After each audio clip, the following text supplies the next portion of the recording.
मस्त अशी भेंडीची चमचमीत भाजी आपल्याला करायची आहे. तर मी तर भेंडी स्वच्छ अगदी धुवून घेतलेली आहे, मस्त कोरडी करून घेतली, बारीक बारीक कट करून घेतलेली आहे.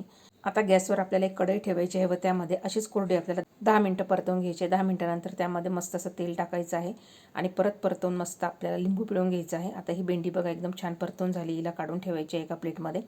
बघा एका प्लेटमध्ये काढल्यानंतर गॅसवर पुन्हा तीच कढई ठेवायची, तेल टाकायचं आहे, मस्तपैकी जिरं टाकायचं. जिरं मस्त छान तडतडलं की इथं 2 मीडियम आकाराचे मी टोमॅटो कट करून ठेवलेले आहे, ते देखील आपल्याला परतवून घ्यायचे आहे. यामध्ये अद्रक लसूण हिरव्या मिरच्याची पेस्ट टाकून ते पण छान परतवायचं. हिंग टाकायचं आहे, त्याच्यानंतर हळद, त्याच्यानंतर धणेपूड, त्याच्यानंतर तिखट वगैरे टाकून मस्त असं परतवून घ्यायचं आहे. कोथिंबीर टाकायची आहे, थोडंसं पाणी टाकून आपल्याला हे सगळं मिश्रण आहे हे शिजवून घ्यायचं आहे. बघा एक वाफ काढली, एक शिजवून झालं की नंतर आपण परतलेली भेंडी टाकून आपल्याला हे मस्त छान असे आपल्याला हे परतवून घ्यायचे. तर पहा आपली इथं अगदी चमचमीत नवीन पद्धतीची एकदा नक्की ह्या प्रकारे तुम्ही भेंडी करून बघा. तर भेंडी तयार आहे. डिटेलमध्ये व्हिडिओ चॅनलमध्ये अपलोड केलेला आहे.